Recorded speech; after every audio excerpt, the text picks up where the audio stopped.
오늘의 말씀도 저번 주의 말씀과 연결되는 그런 내용입니다. 저번 주에 우리는 14장 1절부터 3절의 말씀을 통해서 믿음이 연약한 자, 그리고 믿음이 강한 자에 대해서 나눴습니다. 믿음이 연약한 자는 믿음이 강한 자를 업신여기거나 비판해서는 안 됩니다. 또 믿음이 강한 자도, 그리고 거꾸로 믿음이 연약한 자도 강한 자를 비판하거나 업신여겨서는 안 됩니다. 그러나 로마교회 안에는 유대인 기독교인들과 이방인 기독교인들 사이에 주를 섬기며 주를 위해 살아가는 그 중심은 똑같으나 유대인들은 아직 그 평생을 해왔던 율법을 지켜왔던 습관을 단번에 버려내지 못했었습니다. 그러다 보니까 음식법에 매여 살았었죠. 그래도 우리가 음식을 가려야 되지 않느냐? 로마 안에 대부분의 시장에서 파는 고기는 다 로마의 우상들에게 바쳐졌던 고기인데 우리가 그걸 먹느니 차라리 채소만 먹자. 이렇게 각오를 하고 결심을 하면서 함부로 아무거나 먹는 이방인 기독교인들을 업신여기고 때로는 비판했었던 거죠. 거꾸로 우리가 그리스도로 인하여 자유로워졌는데 어느 거나 먹은들 뭔 상관이 있느냐? 우리가 그것들을 섬기는 것도 아닌데 그렇게 더 폭넓은 믿음을 소유할 수 있었던 이방인 기독교인들도 율법에 아직도 매여있는 유대인 기독교인들을 어리석다라고 비판했었던 것이죠. 1절부터 3절에는 그 둘의 모습 다 옳은 것이 아니라고 했었습니다. 그렇죠? 그래서 이방인들의 믿음을, 이방인 기독교인들의 믿음이 더 강하다라고 바울이 얘기했던 이유는 사실은 복음이 주는 자유함을 이방인 기독교인들이 더 잘 누리고 있었기 때문이지 그들의 신앙이 사실은 더 뭐 좋다 나쁘다 이런 차원의 비교는 아니었습니다. 그래서 우리가 모든 것을 먹을 수는 있으나, 그렇죠? 그러나 주를 위해 먹지 말아야 될 자리에서는 먹지 않아야 된다는 것이 기본 중심이었습니다. 왜냐하면 우상에게 바쳐졌던 음식을 못 먹을 이유가 없는 이유는 실제로 우상이란 없기 때문에 그렇습니다. 그들은 우상을 섬긴 거지만 우리에게 있어서는 그냥 고기 덩어리일 뿐이기 때문에 굳이 그것을 못 먹을 이유가 없는 거예요. 그것 때문에 못 먹는다면 우리도 우상이 있다라고 하는 것을 인정해버리는 꼴이 되기 때문에 그럼에도 불구하고 먹을 수 있으나 때로는 먹지 않아야 되는 이유는 우리가 먹음으로 누군가는 예수 믿는 자라도 이런 우상을 인정하나 봐 라고 오해할 수 있고 때로는 그걸 먹음으로 인해 신앙이 아직 여려서 상처받을 수 있는 영혼이 있기 때문에 먹을 수 있으나 안 먹는 신앙의 수준이 되어야 되고 내가 안 먹는다고 해서 먹는 다른 사람을 비판하는 그런 정죄로 가는 것이 아니라 그들이 더 건강하고 폭넓은 신앙으로 돌아올 때까지 우리가 기도해주며 기다릴 줄 아는 그런 신앙의 수준이 필요하다고 말씀을 드렸습니다. 그것이 바로 1절부터 3절의 내용입니다. 왜 우리가 이런 폭넓은 신앙을 가져야 되냐면 나나 그들이나 비판을 하는 자나 비판을 받는 자나 믿음이 연약한 자나 강한 자나 모두가 다 하나님이 받으신 자들이기 때문에 그렇습니다. 이것이 기본 전제죠. 모두가 다 하나님이 받으신 자들입니다. 이 얘기를 하면서 바울은 4절에서요 조금은 생뚱맞아 보이게 남의 하인을 비판하는 너는 누구냐 하면서 하인의 이야기를 꺼냅니다. 왜 하인의 이야기를 꺼낼까 우리가 좀 살펴볼 필요가 있는데 4절을 다 같이 한번 읽어보시겠습니다. 시작. 남의 하인을 비판하는 너는 누구냐? 그가 서 있는 것이나 넘어지는 것이 자기 주인에게 있음에 그가 세움을 받으리니 이는 그를 세우시는 권능이 주께 있음이라. 지금 바울이 어떤 주인과 하인의 관계에서 뭔가 비유를 드는 이유는 아주 중요하게 뭔가 우리에게 가르칠 것이 있기 때문에 그렇습니다. 오늘 4절의 내용 그리 어렵지는 않습니다. 남의 하인이 서 있든지 앉아 있든지 네가 뭔 상관이냐는 거예요. 사실은 그가 서 있든지 앉아 있든지 그에 대해서 왜 앉아 있냐 또는 왜 서 있냐라고 판단하고 지적할 수 있는 건 누구밖에 없다? 그 하인의 주인밖에 없다라는 이야기예요. 그런데 여기서 쓰여진 하인은 일반적인 느낌의 하인과 좀 달라요. 우리가 보통 종, 하인 이럴 때 쓰여지던 헬라어 단어가 뭐였죠, 여러분? 사실 자주 좀 이야기했기 때문에 좀 기억하실 만도 해요. 뭐였죠? 둘로스라고 하는 단어였습니다. 대부분 우리가 성경에서 종 또는 하인 이런 걸 표현할 때는 대부분 성도의 입장에서 표현할 때는 대부분이 둘로스를 써요. 다는 아니지만. 근데 오늘 여기서는요, 잘 안 쓰이던 단어가 하나 쓰이는데 그게 뭐냐면 오이케테스라는 단어예요. 이 오이케테스라는 단어는 하인 중에서도 일반적인 하인을 말하는 것이 아니라 가정의 모든 가사를 책임지고 도맡아서 하는 주인의 최측근 하인을 말하는 겁니다. 그러니까 조금 위치가 다르죠. 그렇기 때문에 이 하인이 어떻게 일을 하든지 간에 이 하인의 뭐 생사 여부라든가 이 하인이 뭐 지적을 한다든가에 대한 권한이 다른 사람에게는 아무도 없어요. 아무도 이 하인이 어떻게든지 말을 할 수가 없습니다. 다만 이 하인에게 무언가를 지적하고 판단하고 할 수 있는 것은 그 주인밖에 없다라고 하는 그런 위치에 있는 종이에요. 그러니 만일 다른 사람이나 다른 종이 당신은 왜 일을 안 하시고 그렇게 자빠져 널브러져 있어? 라고 말한다면 그 사람이나 또는 다른 그 말을 하는 종은 지금 누구의 권위에 도전하는 것 같습니까? 주인의 권위에 도전하는 것 같습니다.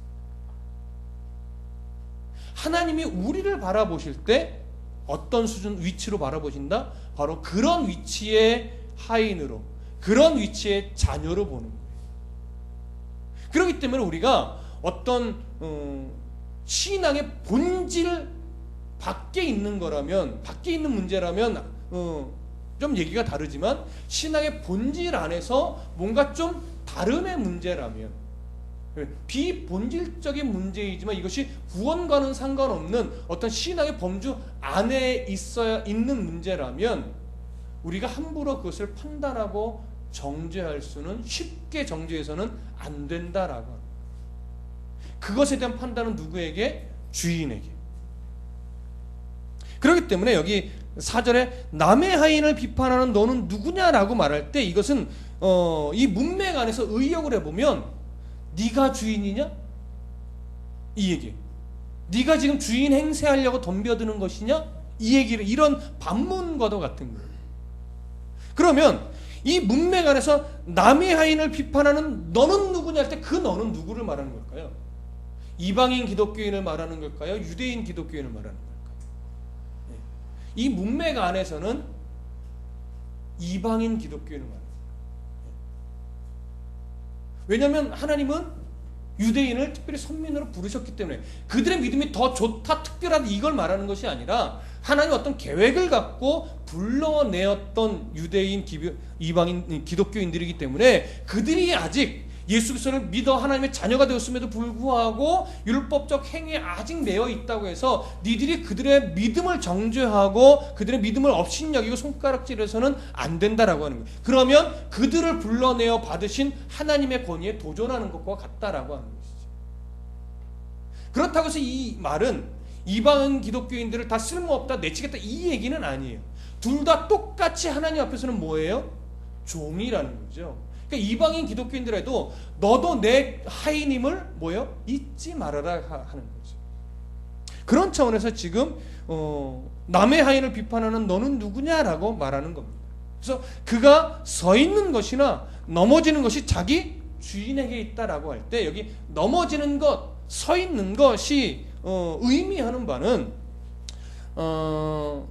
그가 인정을 받든지 그가 책망을 받든지 영적으로 이 부분을 조금 영적으로 해석을 하면 그가 바르게 신앙생활을 해서 하나님과의 관계가 늘 건강하게 유지되든지 아니면 그가 바르지 못한 신앙을 해서 하나님과의 관계가 어그러지든지 그것을 판단하고 책망하거나 때로는 품는 것은 누구의 몫이다? 우리 하나님의 몫이라는 그 얘기라는 겁니다.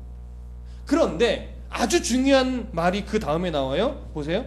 그가 서 있는 것이나 넘어지는 것이 자기 주인에게 있음에 그가 뭘 받아요? 세움을 받으리니 이는 그를 세우시는 권능이 주께 있습니다. 여러분 이거 잘 알으셔야 돼요. 하나님은요 자기 백성을 넘어뜨리기 위해서 있으신 분이 아닙니다. 넘어뜨릴 수도 있고 세울 수도 있는 하나님이지만 그런 능력과 권세를 갖고 계시는 분이지만 하나님의 백성, 자기 자녀를 넘어뜨리려고 계시는 분이 아니라는 거예요. 그가 아무리 건강하지 않은, 자유를 누리지 못하고 뭔가 엉뚱한 곳에 매어있는 신앙의 색깔을 아직 가지고 있다 해도 하나님은 그를 버리거나 그의 관계를 끊거나 하지 않아요. 왜냐하면 하나님이 자녀들을 불러내신 이유는 뭐 하려고? 세우려고 부르신 거기 때문에.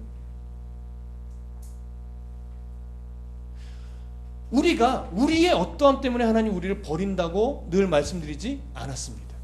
왜냐하면 하나님은 우리를 죄에서 불러내실 때 우리가 어떨 때 자녀 삼으셨어요? 죄의 종노릇할 때, 더 이상 악할 수 없을 때 우리를 선택하고 자녀 삼으셨어요.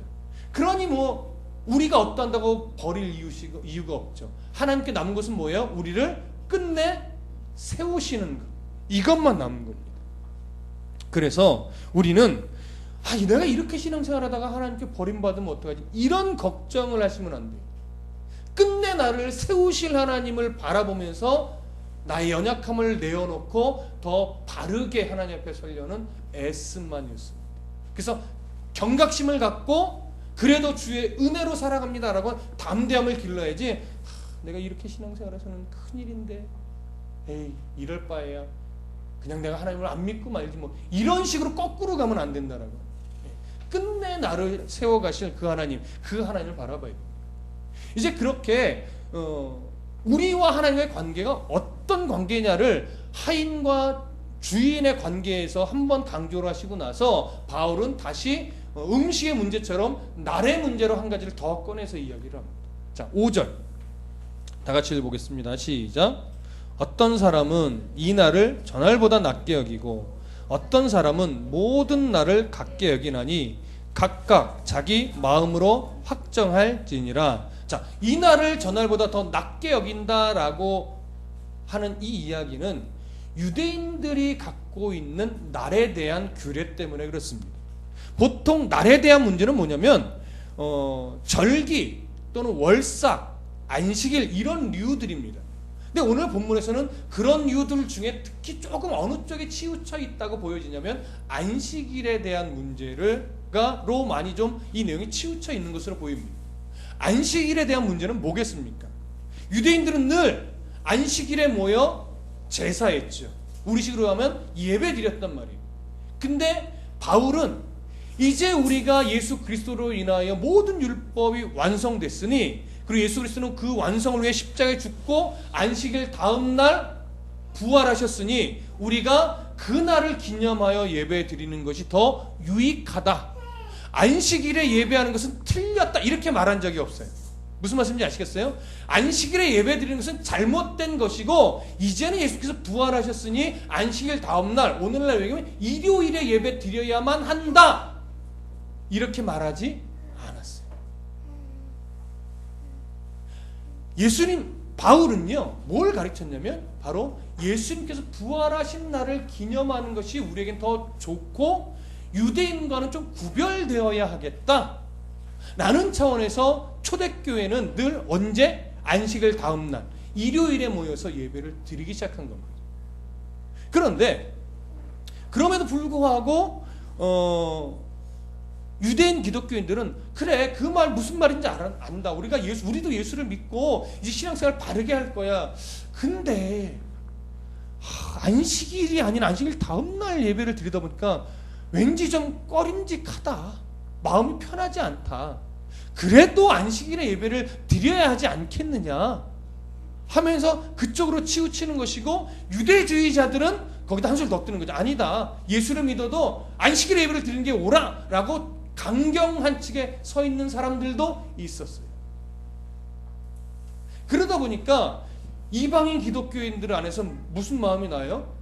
아니 바울도 그렇게 가르쳤고 우리가 예수를 믿어 이제 날에 자유하게 됐고 예수님은 안식일 다음 날 부활하셨는데 왜 그날 예배를 드려야 되냐? 안식일에 예배드려도 문제 없지 않냐? 당신들은 왜 이렇게 매여 있냐? 그 안식일에 예배드려도 문제 없지만 그래도 우리가 약속했으니 주일에 일요일에 예배 드리는 것이 좋다. 매이지 말자. 라고 하면 서로 의견이 달라지고 충돌이 일어나고 이제 서로 비판하고 비난하고 정죄하는 단계까지 갔던 거예요. 음식법과 마찬가지. 그래서 바울이 5절에서 말하는 거예요. 어떤 사람은 유대인 기독교인들을 말하는 거죠. 이 날을 전날보다 낮게 여기고 또 어떤 사람은 이방인 기독교인들이죠. 모든 날을 같게 여기나니 각각 자기 마음으로 어때요? 확정할지. 이게 뭐예요? 네가 주 앞에서 심사숙고하여 결정한 대로 하라 이거죠. 심사숙고.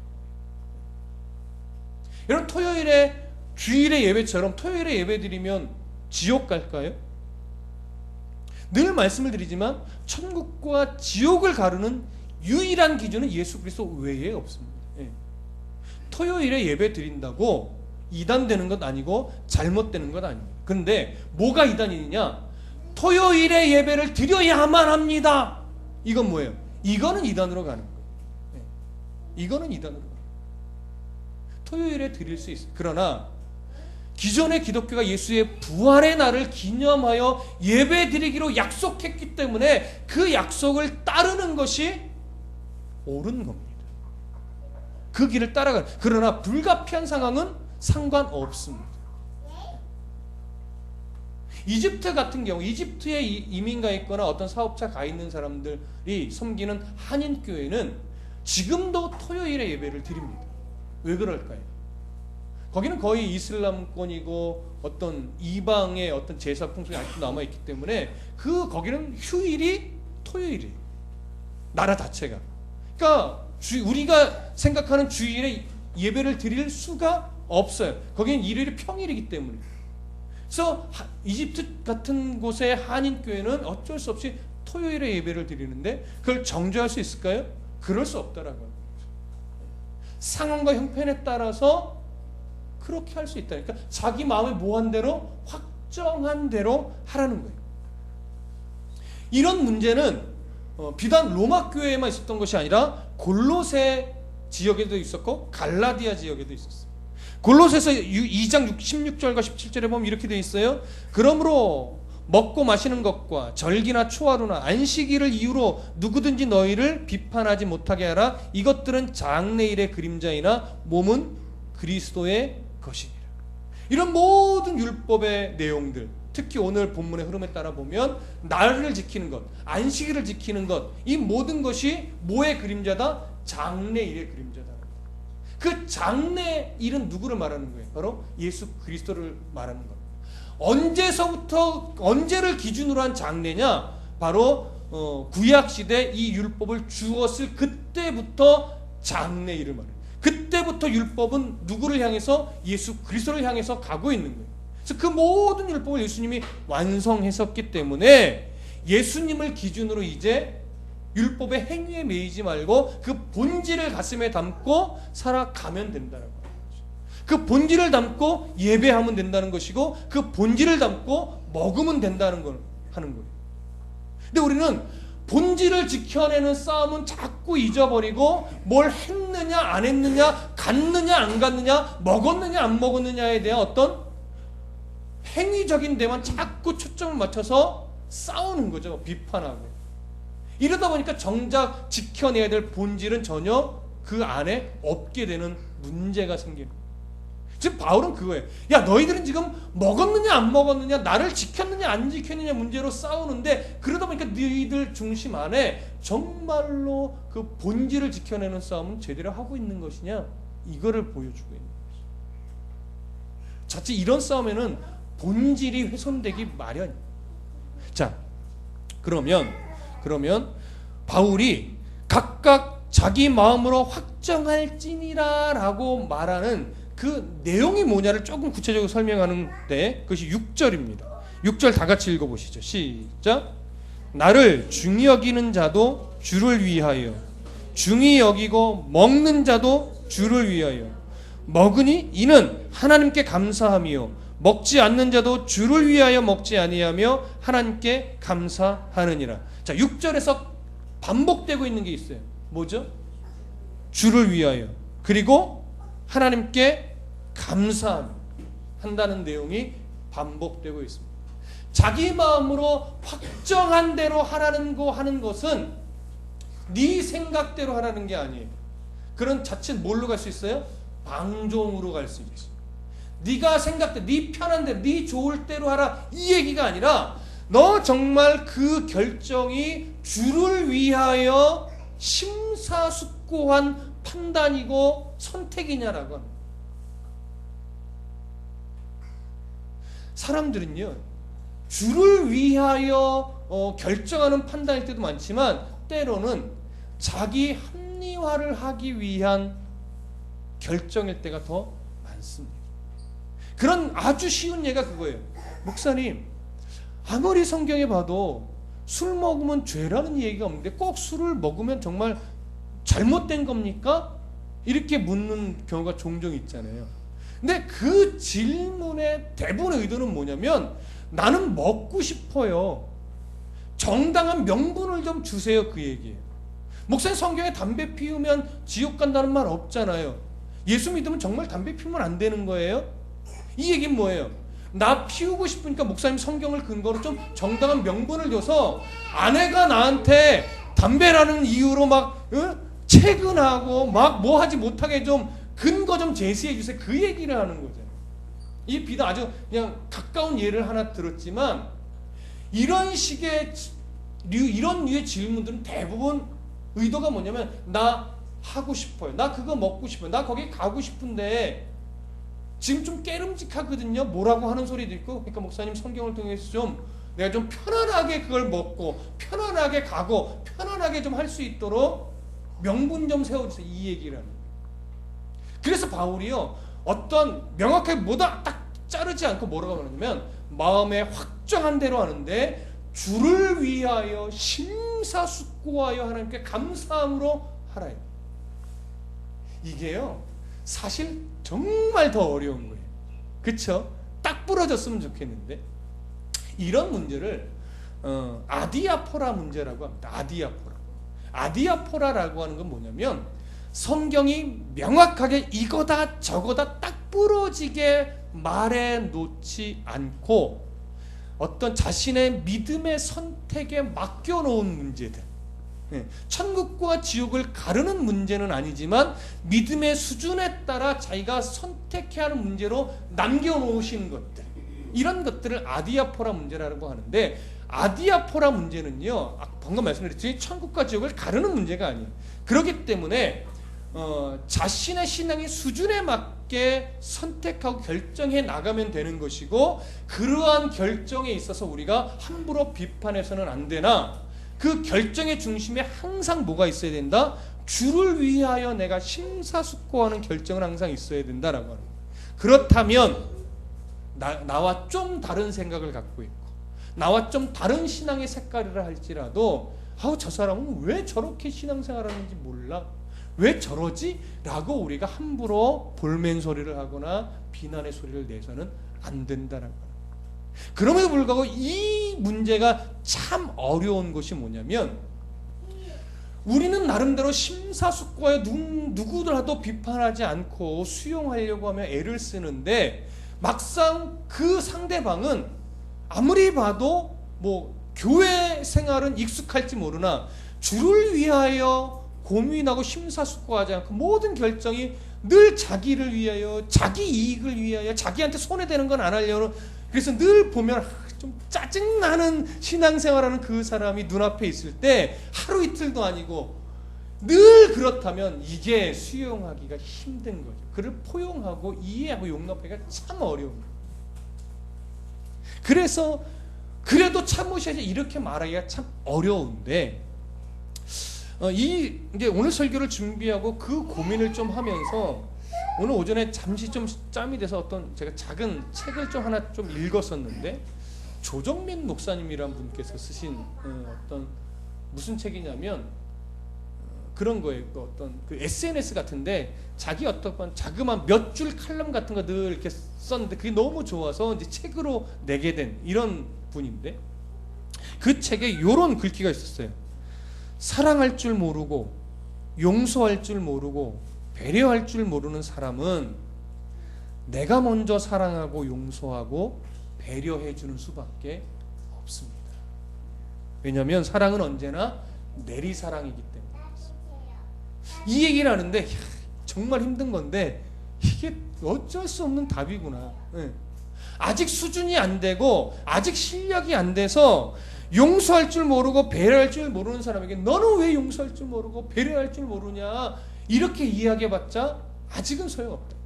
그가 수준이 될 때까지 그걸 깨닫고 이해하고 있는 내가 먼저 배려해주고 내가 먼저 사랑해주고 내가 먼저 용서해주는 것밖에 그를 세울 방법은 없다라고. 그러니까 여러분, 우리가 지금 말씀을 듣고 주를 위한 이런 고민을 하고 있다면 내가 더 용납할 수 있는 사람이 돼야 되는데 이런 고민을 우리가 하고 있는 수준, 그런 실력을 지금 갖고 있는 성도라면 어쩔 수 없어요. 여러분이 이해해야 돼요. 어쩔 수 없어요. 짜증나고 열받고 화가 나도 여러분이 용납해야 돼요. 여러분이 품어야 돼요. 우리가 포용해야 돼요. 그게 신앙의 실력입니다. 자, 이런 표현을 좀 써볼게요. 신앙이 자란다라고 하는 것은, 신앙에 성숙해진다라고 하는 것은 뭐냐면 밴댕이 소갈딱지 같은 성도가 되지 않기 위해서 애쓰는 거예요. 무슨 말씀인지 아시겠어요? 교회 오래 다녔대, 성경 공부를 했대, 제자 훈련을 받았대. 근데 막상 진짜 살아가는 모습을 보니까 밴댕이 소갈딱지보다 더 못한 성도들이 진짜 많단 말이에요. 장로면 뭐하고 목사면 뭐하냐고요. 신앙의 실력은 밴댕이 소갈딱지보다 더 못한데, 거기서는 하나님이 드러날 수 없고 거기서는 그리스도인다운 덕을 끼칠 수 없습니다. 그래서 신앙의 실력은 밴댕이 소갈딱지 같은 마음을 버리고 정말 예수님처럼 로마서에서 계속해서 배우듯이 너를 박해하는 자를 위해서 축복할 수 있는 그런 포용력으로 발휘되는 거예요. 바보 소리를 들을지언정. 이게 신앙의 실력이죠. 그러니 성인군자도 아니고 이게 얼마나 힘들겠어요. 누가 예수 믿는 게 쉽다고 합니까? 누가 예수 믿는 게 폼난다고 말합니까? 예수 믿는 건 정말 어려운 거예요. 예수 믿는 건 정말요, 내 가슴을 얼마나 쥐어 뜯어야 되는지 몰라요. 그게 있어야 신앙이 자랍니다. 그게 있어요. 여러분, 교회 공동체는 주를 위하여라는 공통된 기준 속에서 다양함이 인정되어야만 그 교회는 건강한 공동체요, 성숙한 공동체로 갈 수 있습니다. 그런 차원으로 보면 아직 우리 교회는 성숙하지 못합니다. 왠지 아십니까? 아직 우리 교회는요, 우리의 가슴을 후려 파는 그런 신앙의 색깔이 다른 사람들이 아직 많지 않아요. 그러니까 우리는 아직 신앙의 실력이 별로 검증되지 못했어요. 그래서 우리는 아직 신앙의 실력이 좋은 사람들이 아닙니다. 그러니까 그런 우리와는 정말 신앙의 색깔이 달라서 참 수용하고 이해하고 용납하기 힘든 성도들이 오기 전에 빨리 말씀으로 나를 치고 내가 지금 살아가고 있는 그 자리에서 빨리 신앙의 실력을 키워놔야 그때서야 하나님이 그런 성도를 보내실 거예요. 우리는 아직 여린 성도예요. 신앙의 실력이 좋다라고 말할 수 없어요. 다 착한 사람들밖에 없어요. 다 내가 이 말하면 저 성도가 좀 마음에 상처받으면 어떡하지? 이런 고민하는 성도밖에 없기 때문에 착한 성도일 수는 있으나 아직 실력 있는 성도라고 말할 수 없어요. 무슨 말씀인지 아시겠죠? 그래서 우리는 저도 마찬가지고 더 힘을 내서 포용력 있는 성도가 되기 위해 부단히 우리의 신앙의 실력을 키워내셔야 됩니다. 그러면 하나님이 그때 되면 이제 좀 색깔 다른 사람도 보내실 거예요. 그 성도들이 왔을 때 놀라야 돼요. 이 교회는 이렇게 포용력이 넓은가? 네, 그때 속으로 씩 웃으며 우리가 당신을 포용하기 위해 그동안 얼마나 많은 신앙의 씨름을 했는지 모른다고 하면서 그때 어떻게 해요? 신앙의 실력을 발휘해야지. 때로는 저도 겁이 나요. 예. 그런 성도가 왔을 때 과연 제가 정말 폭넓은 신앙의 실력으로 그를 품고 이해하고 용납하고 기도해 줄 수 있을까? 저도 겁이 나지만 그럴 수 있는 실력이 우리 모두가 있어야 될 것입니다. 그걸 위해 기도하고 기꺼이 우리의 삶의 자리에서 훈련을 받아내는 성도가 되십시다. 기도하겠습니다.